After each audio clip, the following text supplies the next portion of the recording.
Hello बच्चों, स्वागत है आपका हमारे YouTube channel career tour C2 में। कैसे हैं आप सभी? आशा करता हूँ प्यारे बच्चे बहुत अच्छे होंगे। सभी बच्चे आ जाएंगे और आप लोगों की क्लास स्टार्ट हो चुकी है। जैसा कि आप लोगों को पता है, आज जो क्लास है वो हमारी क्लास 10th की क्लास होती है। तो क्लास 10th के सभी बच्चे आ जाएंगे और आप लोगों की क्लास स्टार्ट हो चुकी है। तो हम लोगों ने फिजिक्स में कहाँ तक पढ़ लिया था, एक बार सभी बच्चे कमेंट्स कर देंगे, फिर उसके बाद हम लोग क्लास को स्टार्ट करेंगे। तो ध्यान रखिएगा भैया, हमारा सब्जेक्ट है फिजिक्स और क्लास है हमारा 10th और सब्जेक्ट है भैया फिजिक्स। एक बार बता दीजिए, आप लोगों को सारी चीज़ें क्लियर दिखाई दे रहे हैं, सुनाई दे रही है ना? दिखाई दे रहा है? चलिए, तो ध्यान रखिएगा कि यहाँ से हम लोग सबसे पहली बात, यहाँ पर हम लोग पढ़ चुके थे भैया प्रकाश। क्या पढ़े थे? प्रकाश के बारे में हम लोगों ने पढ़ लिया था। तो प्रकाश का परावर्तन पढ़े थे, प्रकाश का परावर्तन का नियम भी पढ़े थे। उसके बाद हम लोगों ने दर्पण के बारे में पढ़ा था, गोलीय दर्पण। और अब यहां से हम लोग पढ़ते हैं भैया,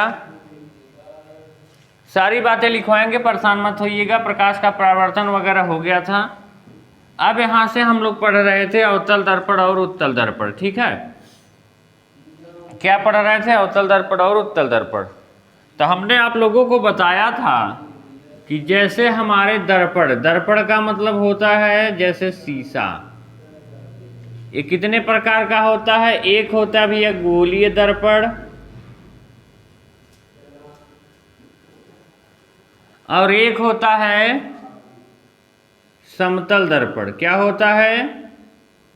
एक होता है भैया गोलीय दर्पण, दूसरा क्या होता है?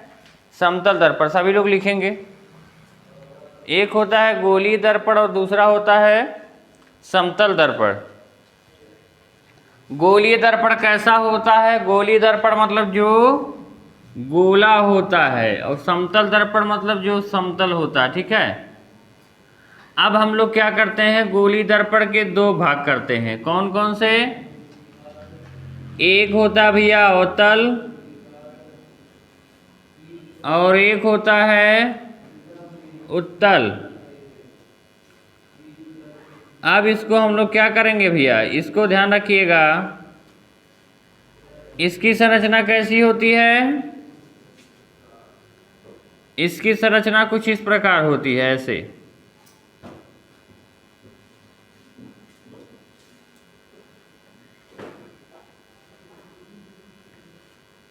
और इसकी संरचना किस तरीके से होती है? ऐसे। सभी बच्चों को पता होगा, ये बातें हम आप लोगों को पढ़ा चुके थे।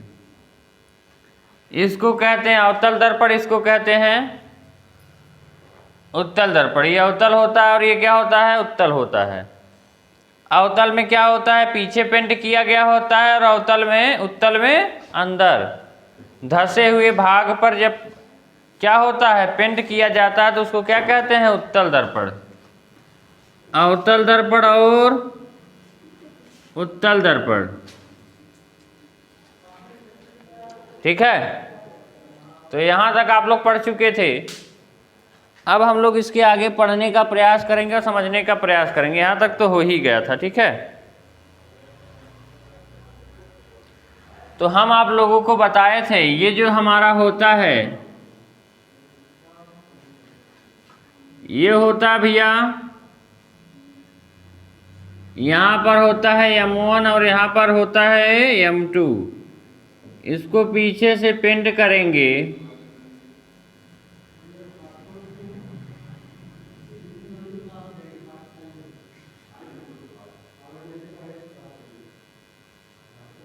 ठीक है।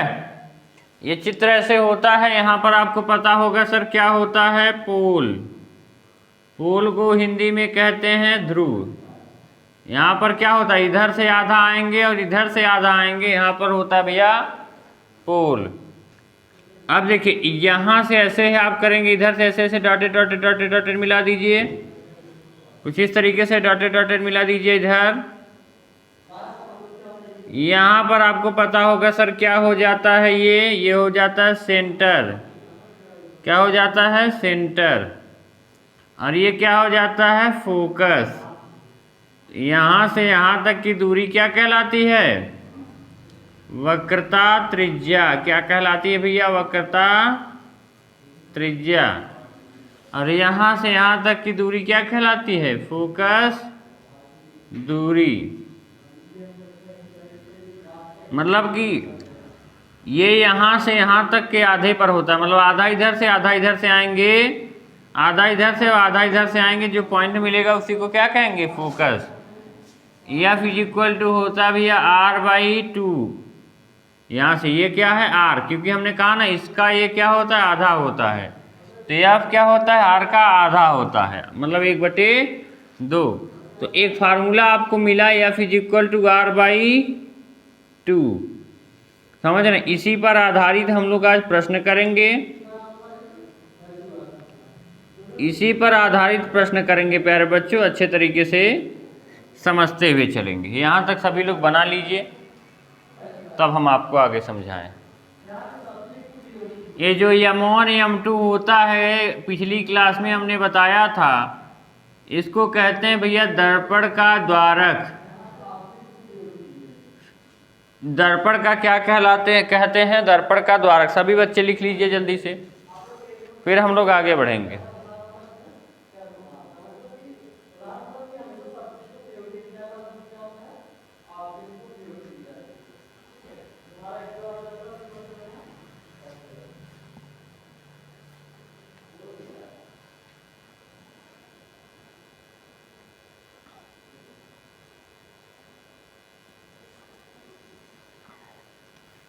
चलिए बना लीजिए, सभी लोग बना चुके होंगे, फिर हम यहाँ से आगे बढ़ेंगे। यहाँ पर एक फार्मूला मिला आप लोगों को, F is equal to r/2। F is equal to हो जाएगा भैया फोकस दूरी, r बराबर हो जाएगा भैया वक्रता त्रिज्या। ठीक है, यह बराबर फोकस दूरी, r बराबर वक्रता त्रिज्या। और ये कौन सा दर्पण है? आप कहेंगे सर जी यह अवतल दर्पण है। कौन सा दर्पण है भैया? अवतल दर्पण। अवतल दर्पण की फोकस दूरी क्या होती है? माइनस होती है, ऋणात्मक होती, लिख लीजिएगा।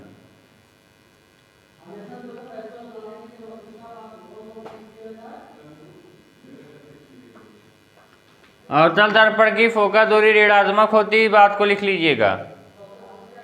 सभी बच्चे ध्यान देंगे। आप लोगों की जो क्लास होती है क्लास 10th की, वो 4 दिन होती है। जैसे 2 दिन फिजिक्स होता है, कब कब? मंडे को और वेडनेसडे को। मंडे वेडनेसडे फिजिक्स होता है, फ्राइडे को और सैटरडे को। फ्राइडे और सैटरडे को क्या होता है भैया? केमिस्ट्री होती है, ध्यान रखिएगा। इस 2 दिन केमिस्ट्री होगी। रोज रात कितने बजे होगी भैया? 8 बजे होगी। 8 बजे सभी बच्चे तैयार रहा करेंगे। कितने बजे? 8 बजे आप लोगों की क्लास होती है, इस बात का ध्यान रखिएगा। टाइम टेबल था, ये सब लिख लेंगे, फिर हम लोग आगे बढ़ेंगे और सवाल बोलेंगे इस पर।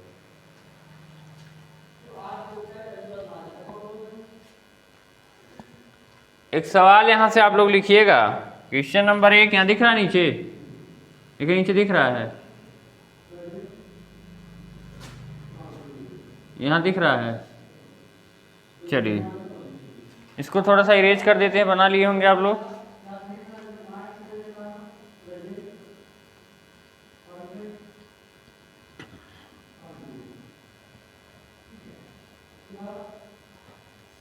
यहाँ से क्वेश्चन दे रहे हैं, ध्यान रखिएगा।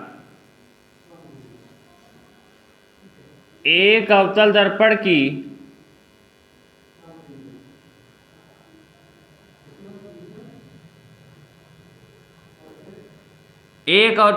की फोकस दूरी 15 सेंटीमीटर है। उसकी वक्रता त्रिज्या ज्ञात कीजिए।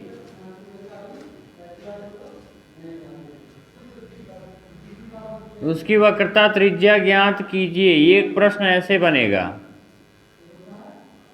यहाँ पर लिख लीजिएगा टाइप 1। दूसरा प्रश्न कैसे बनेगा? एक अवतल दर्पण की वक्रता त्रिज्या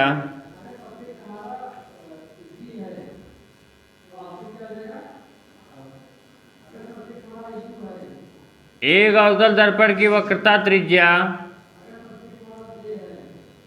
20 सेंटीमीटर है, तो उसकी फोकस दूरी ज्ञात कीजिए।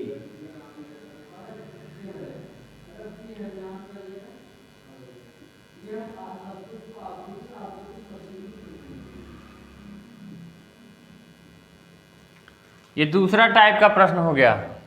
अब तीसरा टाइप का प्रश्न यहाँ पर लिखिएगा। तीसरा टाइप का प्रश्न पूछेगा एक, अब यहाँ दे देगा उत्तल दर्पण। एक उत्तल दर्पण की फोकस दूरी दिखाई दे रहा है, इसमें दिखाई दे रहा है यहाँ तक, एक उत्तल दर्पण आगे यहाँ तक। एक उत्तल दर्पण की फोकस दूरी 15 सेंटीमीटर है, उसकी वक्रता त्रिज्या ज्ञात कीजिए।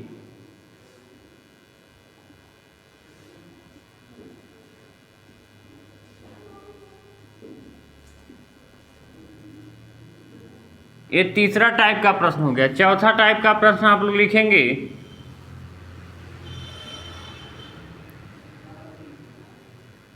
एक उत्तल दर्पण की फोकस एक उत्तल दर्पण की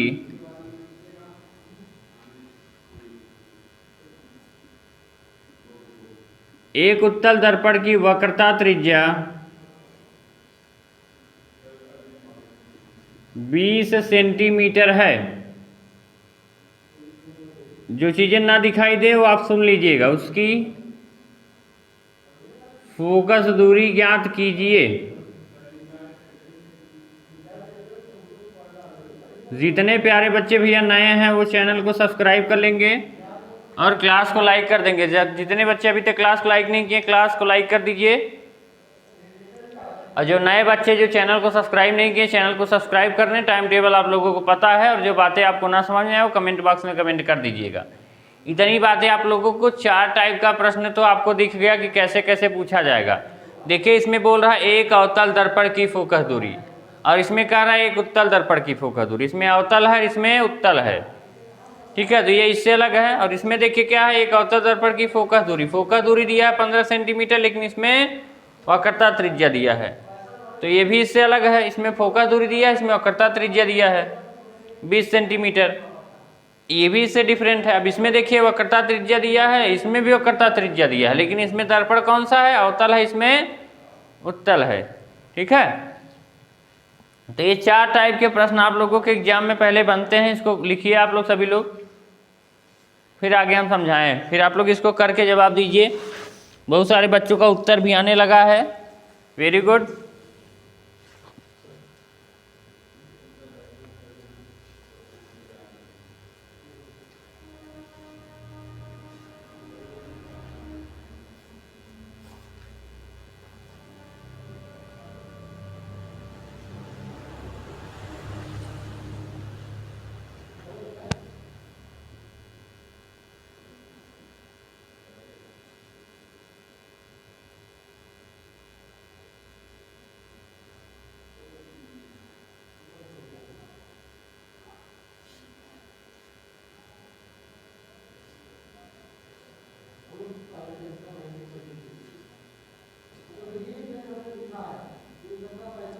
चलिए उतार लिए होंगे आप लोग सभी लोग। जल्दी से पहले सवाल लिखिए, चारों सवाल लिखना बहुत जरूरी है, इसलिए हटे हैं हम। पहले टाइप 1 लिखिए, फिर टाइप 2, फिर टाइप 3, फिर टाइप 4। चारों प्रकार के सवाल लिखिए और बीच बीच में जगह छोड़िएगा।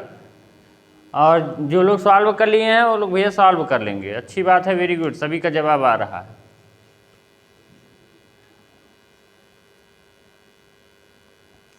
अब देखिए हम थोड़ा समझाने का प्रयास करिए जिन बच्चों को नहीं आया। देखिए इधर समझिए, एक अवतल दर्पण की फोकस दूरी 15 सेंटीमीटर है। फोकस दूरी जहां लिखा मिलेगा उसको क्या लिखेंगे, एफ। एफ का मान कितना दिया है, 15 सेंटीमीटर। पूछा क्या है, उसकी वक्रता त्रिज्या। वक्रता त्रिज्या मतलब आर। आर का मान आपसे पूछा है। फार्मूला क्या होता है, F is equal to R by 2।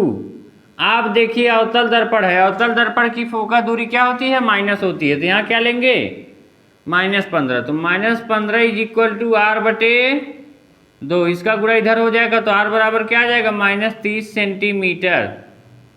ये इसका मान आ जाएगा। पहला सवाल सॉल्व हो गया।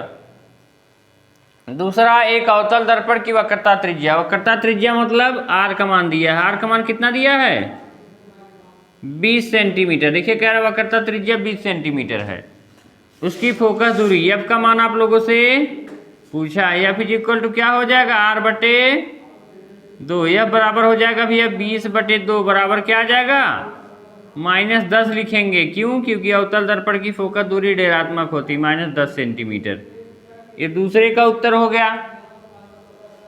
अब तीसरे का उत्तर क्या होगा, एक उत्तल दर्पण की फोकस दूरी मतलब एफ का मान दिया है 15 सेंटीमीटर, वक्रता त्रिज्या आर का मान पूछा है।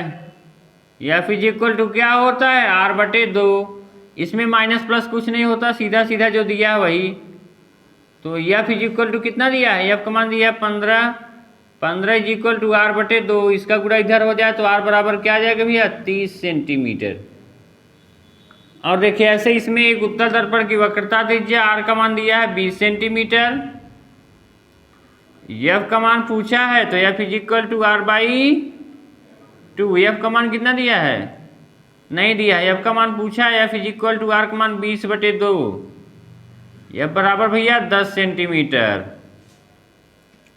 देखिए यहाँ पर एफ का मान -10 आया है और यहाँ पर एफ का मान 10 आया है। यहाँ पर -30 और यहाँ पर +30। यही अंतर होता है उत्तल दर्पण और अवतल दर्पण में। चलिए सभी लोग कर लीजिए इस सवाल को, जिनका नहीं आया है चलिए करिए जल्दी से, तब आगे समझाएं।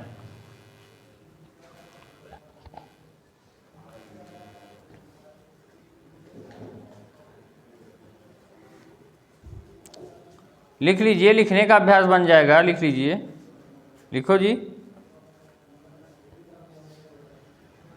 लिखो लिखो, सभी लोग लिखिए, लिखने का प्रयास करिए, तभी बहुत सारी मात्राएं वगैरह सही होंगी।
चलिए मिटाते हैं भैया, यहाँ तक आप सभी लोगों का हो गया होगा, फिर हम लोग आगे बढ़ते हैं।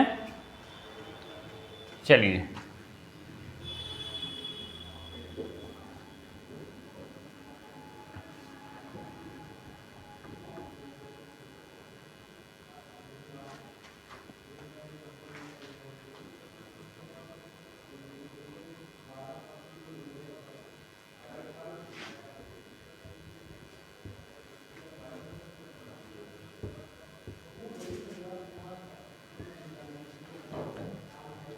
चलिए फिर एक एक प्रश्न लिखिए इसी टाइप्स के, टाइप 1 के। पहले टाइप का लिखिएगा, एक अवतल दर्पण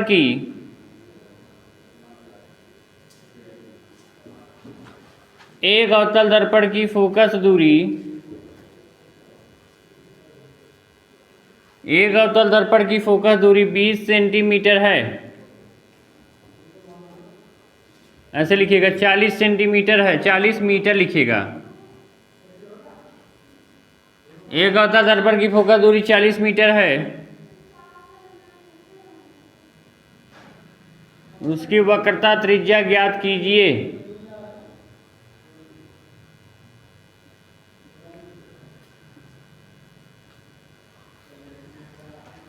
पहला सवाल है। दूसरा सवाल लिखिएगा दूसरे टाइप का।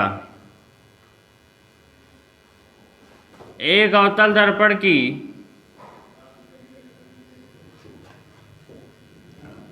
वक्रता त्रिज्या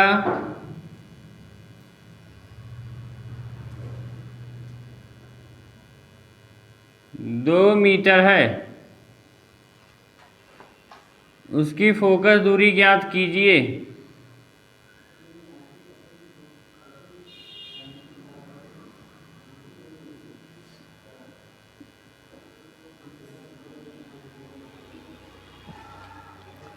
तीसरे टाइप का सवाल लिखिएगा।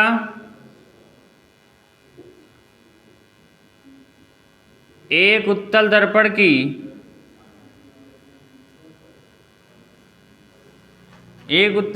की फोकस दूरी एक उत्तल दर्पण की फोकस दूरी 20 मीटर है,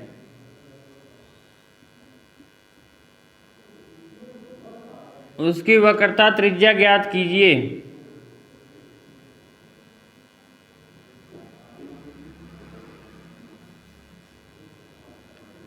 यह सवाल भी है बहुविकल्पी में और बहुत इंपॉर्टेंट है, आता ही आता है एग्जाम में। जो 10th वाले बच्चे हैं ध्यान रखेंगे कि ये एग्जाम में आता ही आता है, इससे कोई संशय नहीं है। एक उत्तल दर्पण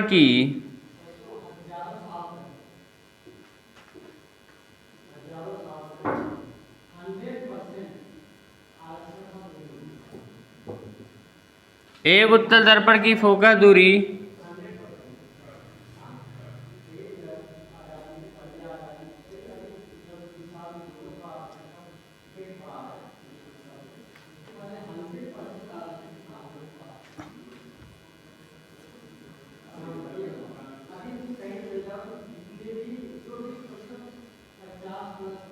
वक्रता त्रिज्या लिखिएगा, 50 मीटर मत लिखिएगा, लिख दीजिएगा 0.25 मीटर।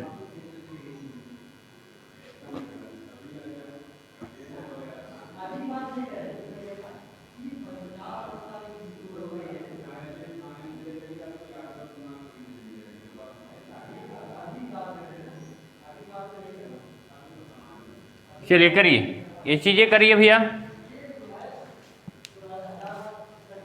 4 सवाल आप लोगों के सामने, करिए जल्दी।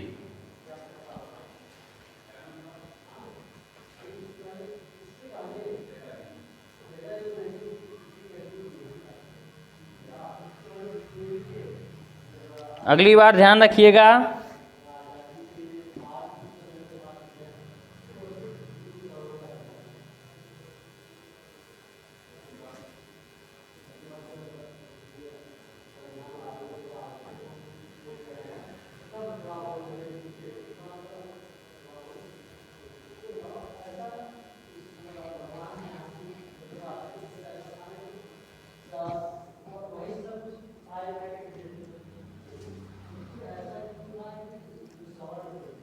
अभी इससे पहले जो दिया था वो सेंटीमीटर में दिया था, इस बार मीटर में दिया है। देखिए अलग अलग टाइप्स के सवाल हो रहे हैं, ध्यान रखिएगा।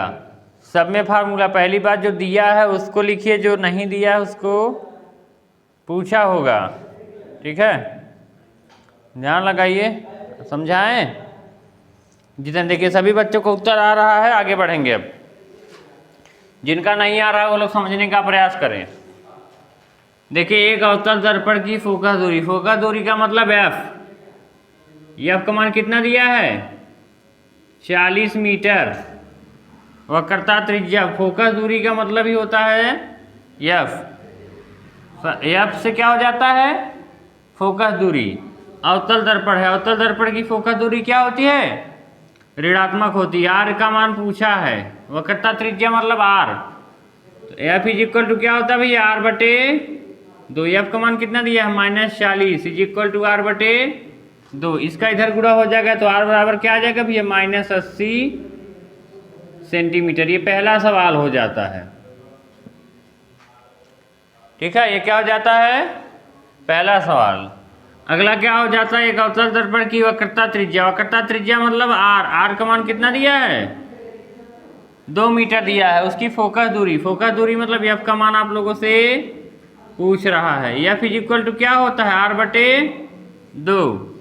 जब बराबर क्या दिया है आर का मान 2/2 बराबर क्या आ जाएगा भैया 1। 1 क्या आ जाएगा माइनस में आ जाएगा। क्यों, क्योंकि एफ का मान भैया अवतल दर्पण है। अवतल दर्पण की वक्रता त्रिज्या कितना दिया है 2 दिया है। अब ऐसे करिए, एक उत्तल दर्पण की फोकस दूरी एफ का मान कितना दिया है 20 मीटर। आर का मान आपसे पूछा है, तुम्हारा formula F is equal to r/2। F बराबर क्या है आर का, एफ का मान दिया भैया 20, एफ का मान 20 इज इक्वल टू r/2। तो इसका गुणा इधर, तो आर बराबर क्या हो जाएगा 20 दूनी 40 मीटर। आर का मान 40 मीटर। सेम ऐसे इसको सॉल्व करिए। एक उत्तल दर्पण की वक्रता त्रिज्या मतलब आर का मान दिया है 0.25। आर का एफ का मान पूछा है, तो F is equal to r/2। तो एफ बराबर क्या हो जाएगा 0.25/2। अब देखिए इसको सॉल्व करेंगे तो क्या हो जाएगा, ऊपर 2 अंक पे दशमलव है तो 100 का गुणा, नीचे 2 अंक, ऊपर भी 100 का गुणा नीचे भी 100 का गुणा। तो क्या हो जाएगा ऊपर 25 और नीचे 200, 25 चौका 100, 25 अट्ठे 200। उत्तर आ जाएगा भैया 1/8। उत्तर कितना आएगा 8 का 8 और दूनी 16। ठीक है, उसके बाद 8 दूनी 16 बचे, फिर 4 8 पंजे 40, 1.25 मीटर आ जाएगा उत्तर। यह हमारा हो जाता है। सभी लोग सॉल्व कर लीजिए भैया, सभी बच्चे सॉल्व कर लेंगे, जिनका नहीं आया है ध्यान रखेंगे।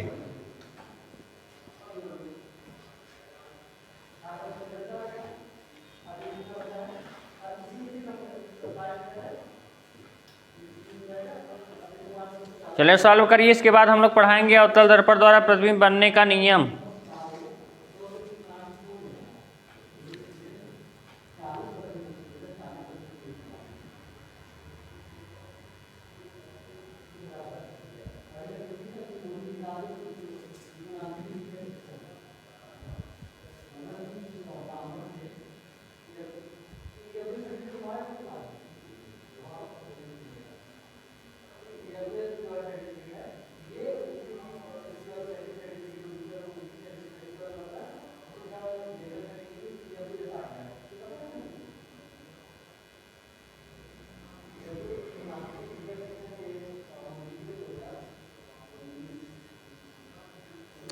चलिए यहाँ तक हो गया होगा, फिर हम मिटाने का प्रयास करते हैं भैया। अब आगे ध्यान रखिएगा, आप हेडिंग डालिएगा सभी लोग, दर्पण द्वारा प्रतिबिंब बनने का नियम मोस्ट इंपॉर्टेंट है, पूछा भी जाता है, ध्यान रखिएगा। एक क्वेश्चन ये जो प्रश्न कराए हैं इससे आता ही आता है, और आगे अभी जो कराने जा रहे हैं उससे भी प्रश्न बनेंगे ही बनेंगे। ठीक है, जो फिक्स चीजें हों तो पहले आपको मैं हमेशा बताता जाऊंगा कि इससे आएगा भैया। ठीक है, चलिए हेडिंग डालिएगा, दर्पण द्वारा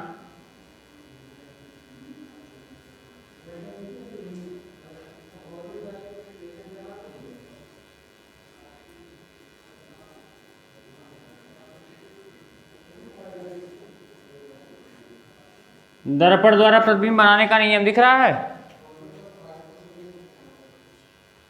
चलिए सबसे पहली बात तो ध्यान रखिएगा, इसके 3 नियम होते हैं।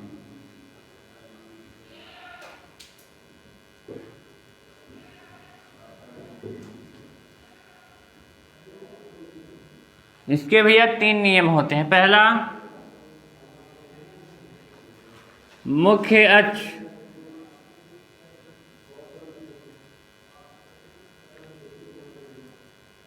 पहले लिखिएगा, सब तब समझाएंगे।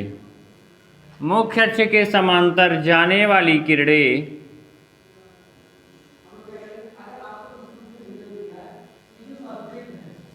मुख्य अक्ष के समांतर जाने वाली किरणें परावर्तन के पश्चात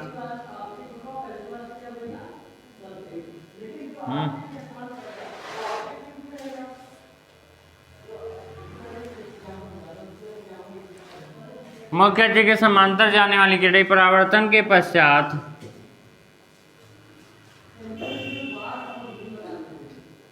फोकस से होकर जाती हैं।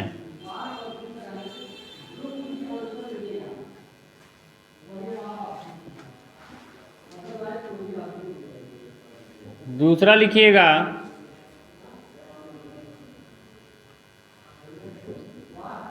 मुख्य अक्ष के समांतर जाने वाली किरणें परावर्तन के पश्चात फोकस से होकर जाती हैं। ये बात अभी समझाएंगे तब समझ में आएगा, पहले लिखिए। अब आगे अगला लिखिएगा, फोकस से होकर जाने वाली किरणें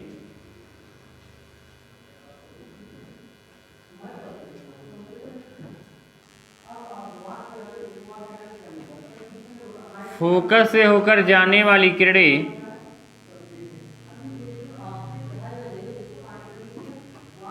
फोकस से होकर जाने वाली किरणें परावर्तन के पश्चात फोकस से होकर जाने वाली किरणें परावर्तन के पश्चात मुख्य अक्ष के समांतर हो जाती हैं।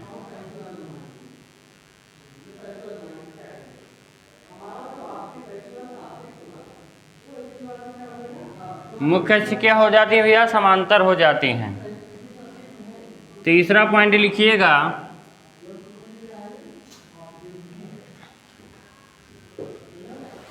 फोकस से होकर जाने वाली किरणें परावर्तन के पश्चात मुख्य अक्ष के समांतर हो जाती हैं। तीसरा लिखिएगा, वक्रता केंद्र से होकर जाने वाली किरण वक्रता केंद्र से होकर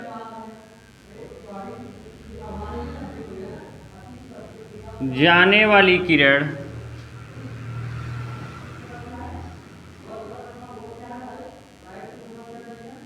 परावर्तन के पश्चात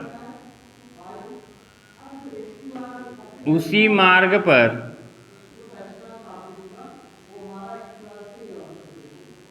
वापस लौट आती हैं। जो बच्चे नए हैं वो चैनल को सब्सक्राइब कर लेंगे भैया, क्लास को लाइक कर देंगे, हर छोटी छोटी बात समझाने का प्रयास करेंगे। और सभी लोग अच्छे तरीके से लिखिए इसको, फिर हम आगे समझाएं, जैसे लिखने के बाद समझने में आसानी होगी। चलिए,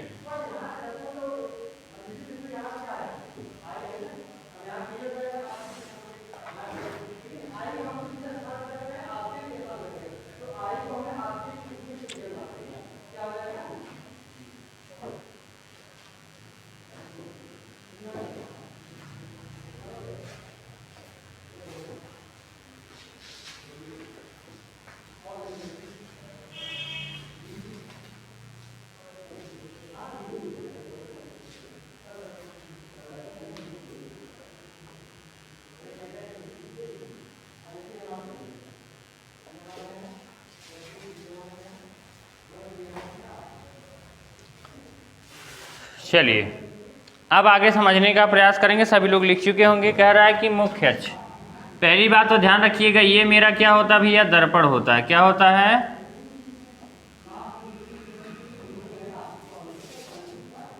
चलो नहीं रहा है, मार्क करिए। चलिए बताइए, क्या होता है भैया? दर्पण होता है। यहां से हम लोग इसको क्या करते हैं? पीछे से पेंट करते हैं।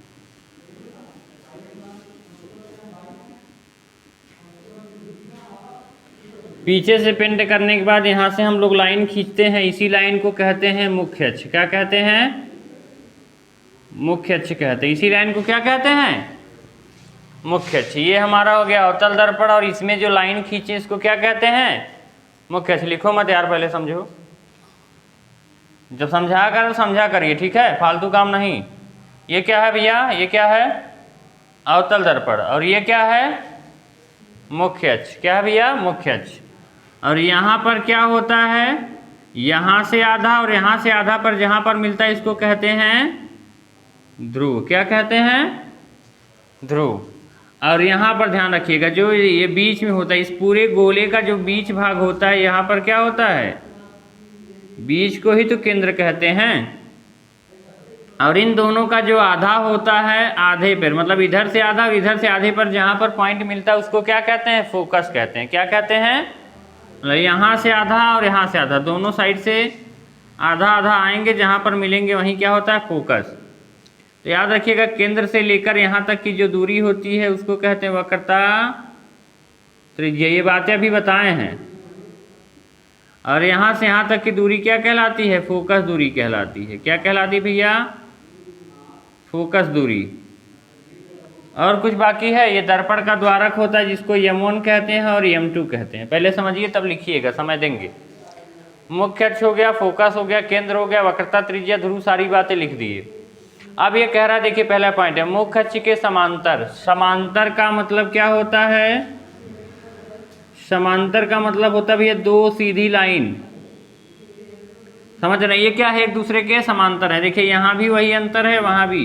मतलब जब सीढ़ी जैसा बने तो उसको क्या कहते हैं? समांतर। आप बताइए, क्या यह सीढ़ी जैसा बन रहा है? नहीं। कहेंगे सर नहीं, सीढ़ी नहीं बन रहा है। सीढ़ी कैसा होता है? सीढ़ी ऐसा होता है। ठीक है, तो ये समांतर नहीं है। ये क्या है? समांतर है। आप कहेंगे सर ये समांतर है, आप कहेंगे सर बिल्कुल समांतर है। क्यों? क्योंकि देखिए यहाँ पर भी सीढ़ी जैसा बन रहा है, लेकिन इसमें देखिए तो शायद सीढ़ी जैसा नहीं बन रहा, ये फैल जा रहा है। समझ रहे हैं? तो ऐसे होता है समांतर। तो समांतर का मतलब आप समझ गए होंगे। समांतर का मतलब होता है भैया समान अंतर। यहाँ पर जैसी लाइन खींचिए वैसी लाइन यहाँ पर भी, शुरू से लेकर अंतिम तक वैसे ही लाइन आए, इसको कहते हैं समान अंतर। तो कह रहा है मुख्य अक्ष के समांतर, तो मुख्य अक्ष यही है।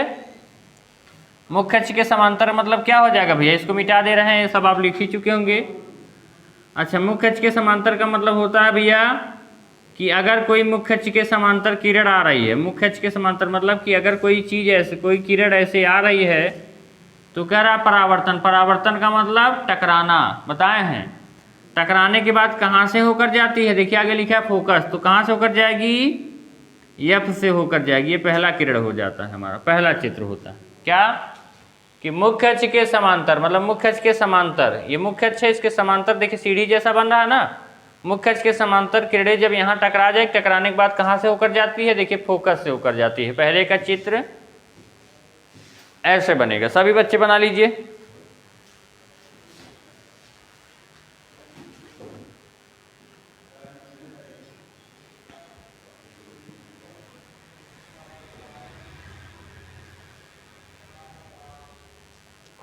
बनाइए जल्दी भैया, बनाइए और सब चीज़ समझ के बनाइए। छोटी छोटी बातें लिखिए क्योंकि बहुत ज़रूरी है, नहीं तो ऐसे समझ नहीं पाएंगे, काफ़ी टफ हो जाएगा।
चलिए आगे बढ़ें।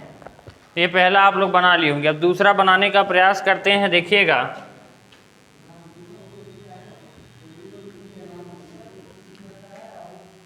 चलिए कह रहा है, यहाँ से ध्यान रखिए, ये मेरा क्या हो जाता है भैया?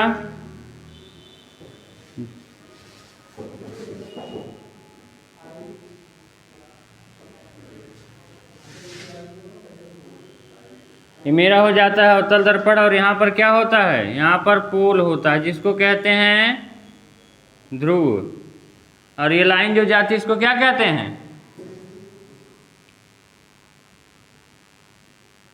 क्या कहते हैं बताइए।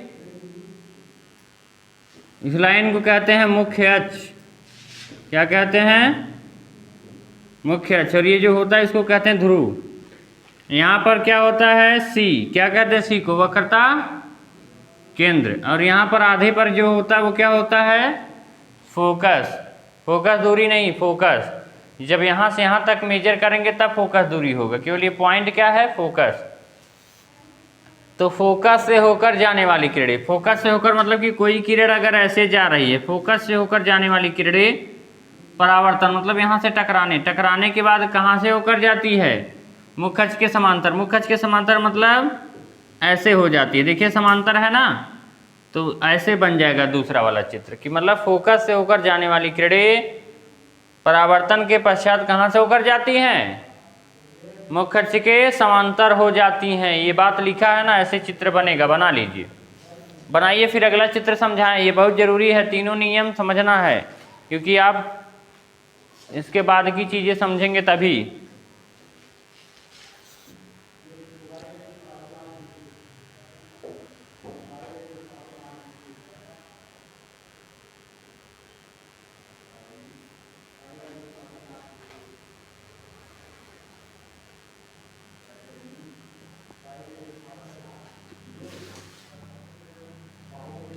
सारी चीजें क्लियर दिख रही है ना सबको, चलिए बना लीजिए जल्दी से। और सभी बच्चे ध्यान रखेंगे भैया कि इस बार आप लोग 10th बोर्ड में हैं, तो बोर्ड की परीक्षा थोड़ी कठिन तो होती ही है, तो आप लोगों को थोड़ा मेहनत करने की जरूरत है भैया, नहीं तो दिक्कत होगी आप लोगों को, ठीक है। रिजल्ट जब आता है ना तब समझ में आता है कि हमको पढ़ना चाहिए था। और जितने भी बच्चे अभी तक अपने मन में ये बैठा के बैठे हैं कि जब एग्ज़ाम आएगा तब पढ़ लेंगे ना, तो एग्ज़ाम आते समय कोई पढ़ता नहीं है, ये पता है कि नहीं पता है। तब आपको लगेगा कि अभी आप पढ़ लेंगे तब पढ़ लेंगे, अब पढ़ लेंगे तब पढ़ लेंगे, यही सोचते सोचते आपका समय निकल जाएगा। आप सोचिए, अगर आप अप्रैल से, मई से, जून से, जुलाई से जब भी कोचिंग कर रहे हैं या जब से क्लास कर रहे हैं, आपका एक भी सिलेबस, धीरे धीरे कुछ चीज़ें आपको याद हैं, एक भी हेडिंग याद हैं। अगर 3 महीने 4 महीने पढ़ने के बाद आपको एक भी हेडिंग नहीं याद है, तो आपको लग नहीं रहा है कि हमारी फेल होने वाली स्थिति आने वाली है। सोचिए, फेल होना हो सकता है कि नहीं हो सकता है। अगर आप याद नहीं करेंगे, समझेंगे नहीं, पढ़ेंगे नहीं, तो कैसे होगा। कैसे पढ़ना है, जिसको, जो बच्चे कुछ ऐसे हैं जिनको याद नहीं होता भैया, वो लिख लिख के याद किया करें, लिख के याद किया करें तभी याद होगा। और जैसे हिंदी वाली बात है, हिंदी मैं पढ़ा दूंगा, हिंदी आप लोग परेशान मत होइएगा, ठीक है। हिंदी में हम हो सकेगा तो कल या परसों एक चैप्टर पढ़ाएंगे रस, क्योंकि रस पढ़ना है आपको, छंद पढ़ना है, अलंकार पढ़ना है, और आप लोगों को बहुत सारी चीज़ें जैसे समास पढ़ना है, संधि पढ़नी है, विभक्ति पढ़ना है, शब्द रूप पढ़ना है, और उसके बाद जीवन परिचय पढ़ना है। तो सारी बातें मैं लिखवाऊंगा, और उसको लिखना भी है, समझना भी है, पढ़ना भी है, ठीक है, ठीक है। तो चलिए, तो ये चित्र बन गया होगा, आगे बढ़ेंगे हम लोग। यहाँ से थोड़ा सा ही मिटाते हैं, इसी में काम चला लेते हैं भैया।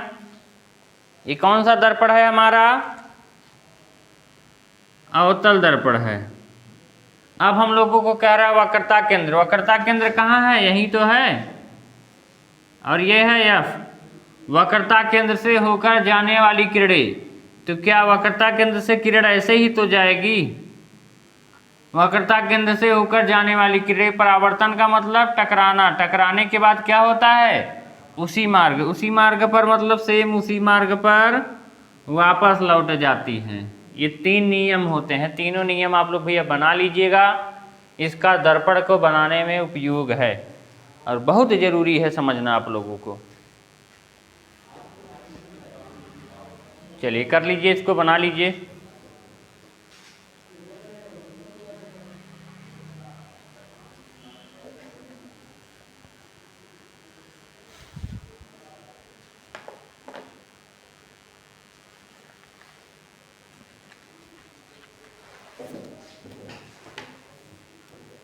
बना लीजिए, फिर कुछ एडवांस चीज़ें बताएंगे हम आप लोगों को, क्योंकि हमको पता है भैया कुछ बच्चे ऐसे होते हैं जिनको कैलकुलेशन में दिक्कत होती है। तो हमेशा 50 मिनट तो हम अपने इस चैप्टर को पढ़ा करेंगे और 50 मिनट कैलकुलेशन पर चर्चा करा करेंगे, ठीक है। जो बेसिक कैलकुलेशन है उसको करने का तरीका आपको आना चाहिए, चाहे वो नॉर्मल ही हो। जिनको आता है अच्छी बात है, जिनको नहीं आता वो पढ़ने का प्रयास करेंगे, ठीक है।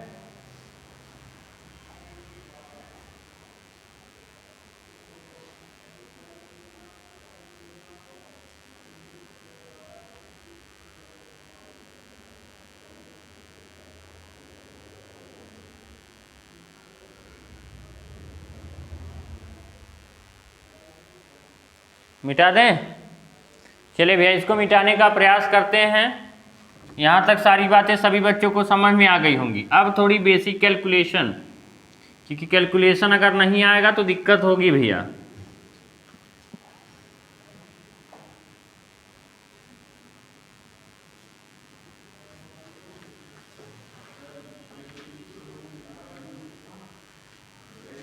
कैलकुलेशन में क्या, जैसे देखिए आप लोगों को पता होगा, ध्यान रखिएगा प्यारे बच्चों, हम 10 को क्या लिख सकते हैं? 10 के घाते 1 लिख सकते, नहीं लिख सकते हैं? अगर यहीं पर 10 गुणे 10 हो गया तो हम क्या लिख सकते हैं? 10 के घाते 2। अगर यहीं पर 10 गुणे 10 गुणे 10 हो गया तो क्या लिख सकते हैं? 10 के घाते 3। अगर हो गया 10 गुणे 10 गुणे 10 गुणे 10, इसको लिख सकते हैं 10 के घाते 4। कोई दिक्कत नहीं।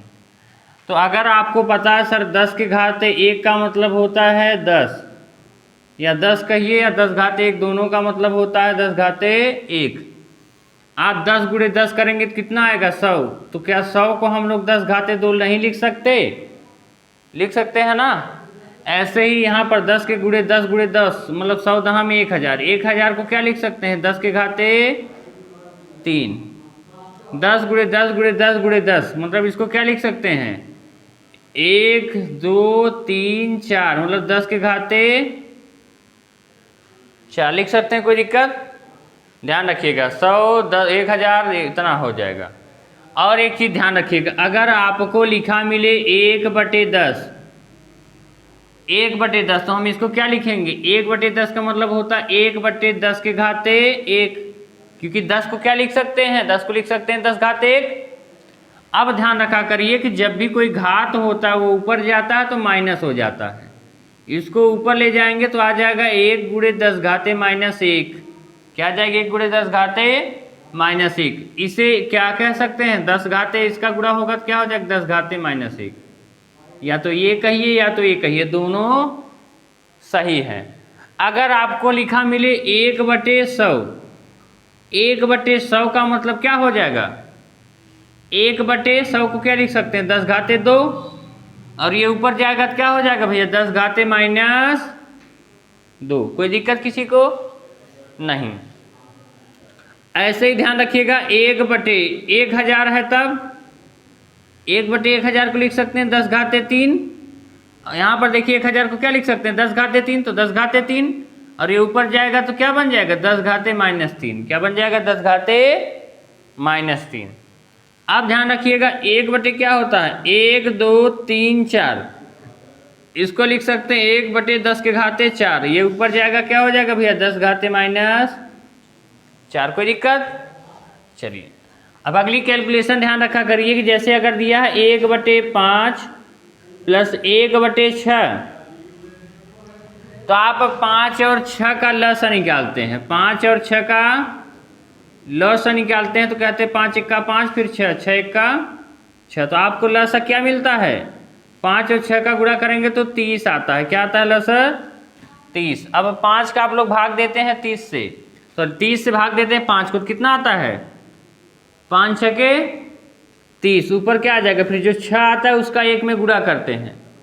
पहले ऐसे करते हैं, 30 आ गया ना तो आपको 30 को क्या लिखते हैं? 5 भागे 30 भागे 5, तो 5 6 के, ये जो उत्तर आता है उसका क्या करते हैं? इसका गुणा करते हैं इसमें। 6 1 का 6, फिर प्लस है तो प्लस लगाते हैं। फिर 6 को भाग देते हैं किससे?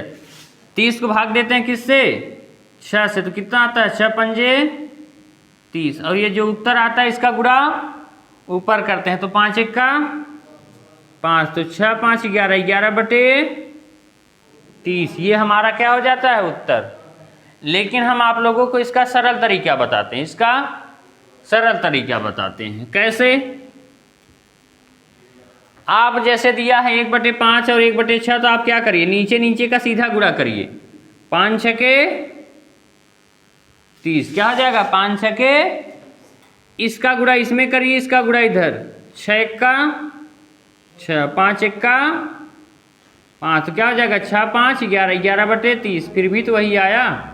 देखिए जो मान यहाँ पर वही मान यहाँ पर, तो कौन सा सरल था, दूसरा वाला। क्या करिए, नीचे नीचे का गुणा कर दीजिए, फिर इसका गुणा इधर, इसका गुणा इधर, उत्तर आ जाएगा। ठीक है, चलिए अब एक और चीज देख लीजिएगा, क्योंकि इसका 1/f = 1/v + 1/u में यूज है, इसलिए बता रहे हैं।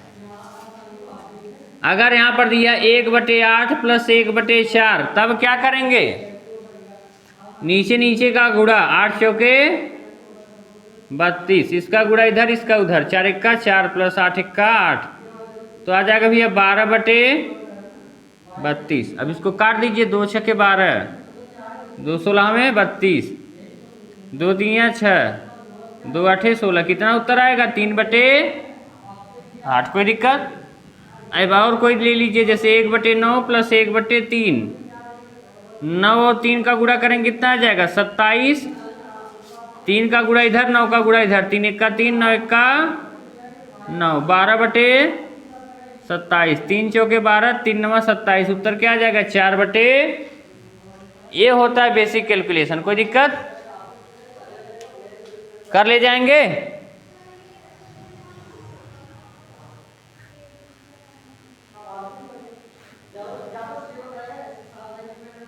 चलिए, ये कैलकुलेशन होता है भैया, कैलकुलेशन बहुत जरूरी है। अब एक कैलकुलेशन और बताने का प्रयास करेंगे, आप लोग समझिए, ये चीजें आप लोग कर ले जाएंगे।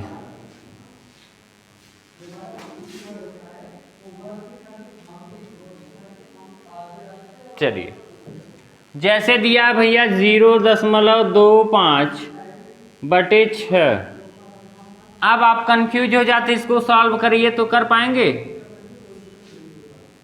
0.25/6 इसको कर पाएंगे? नहीं कर पाएंगे। क्यों? क्योंकि देखिए दशमलव है, जैसे दशमलव आए आप क्या करेंगे, देखिए कितने अंक पे दशमलव है, 1 2, 2 अंक पे दशमलव है, तो यहाँ पर ऊपर क्या करिए, 2 अंक पे दशमलव है, तो 2 जीरो किस में होता है, आप कहेंगे सर 2 जीरो 100 में होता है, तो 100 का गुणा ऊपर और 100 का गुणा नीचे, समझ रहे हैं। अब ये 2.25 में गुणा होता है, तो ये दशमलव कट जाता है, 2 अंक पे दशमलव है तो 2 जीरो कट जाएगा, तो क्या आ जाएगा ऊपर 25 और नीचे आ जाएगा भैया 6 एक्का 6, 600 हो जाएगा।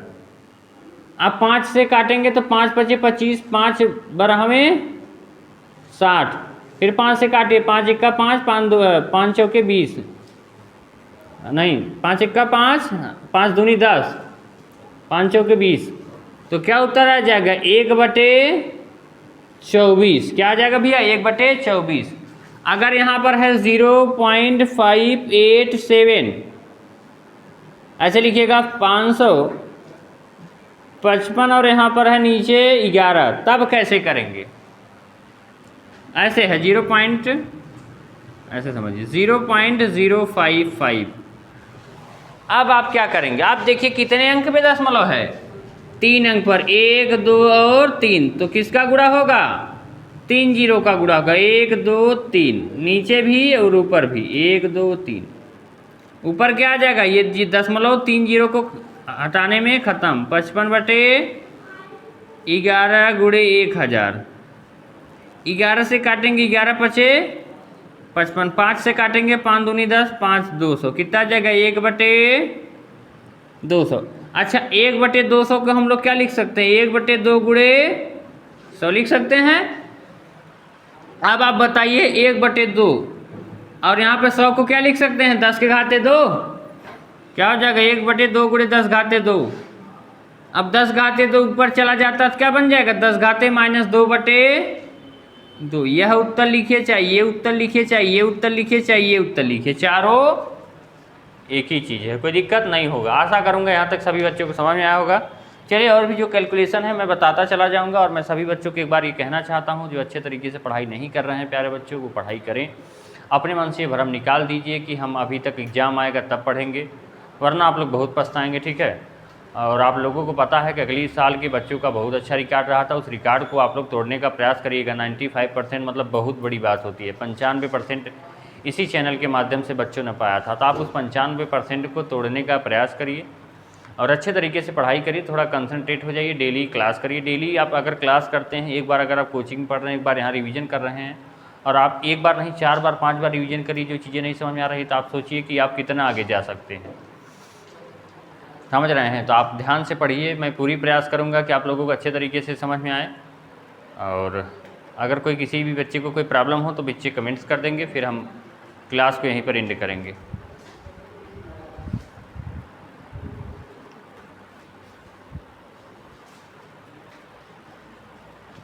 चलिए, आशा करेंगे प्यारे बच्चे कोई दिक्कत नहीं होगा, हर चीज़ समझ में आ रही होगी। और कोई भी डाउट हो तो आप लोग पूछ लीजिएगा, कमेंट बॉक्स में कमेंट कर दीजिएगा।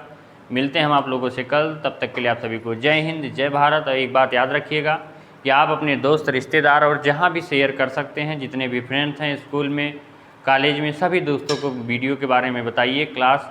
और आपको पता है सीधा सीधा सर्च करेंगे फिजिक्स बाई चंद्रेश सर तो आ जाएगा तुरंत। Physics by Chandresh sir search करिएगा यूट्यूब पर, तुरंत आ जाएगा। और सभी बच्चे यह भी ध्यान रखेंगे कि आपको अगर जितने भी बच्चे ग्रुप में नहीं ऐड हैं, जिनको PDF चाहिए 7753846482, यहाँ से आपको PDF भी प्रोवाइड कर दी जाएगी, ठीक है, चैप्टर वाइज। सब हैंड रिटन नोट्स हैं, इसको लिख लीजिएगा, यूट्यूब पर डालेंगे तो ये आ जाएगा। और चैनल को सब्सक्राइब कर लीजिएगा, ठीक है। तो आप लोग भी लिख लीजिए, इसको लिख लीजिए, यूट्यूब पर डालिएगा ये फिजिक्स बाई चंद्रेश सर, या तो मेरा नाम ही डाल देंगे फिर भी आ जाता है, ठीक है। और आप चैनल को सब्सक्राइब करना जानते होंगे तो चैनल को भी सब्सक्राइब कर दीजिएगा। तो ठीक है, मिलते हैं आप लोगों से कल, तब तक के लिए आप सभी को जय हिंद, जय भारत।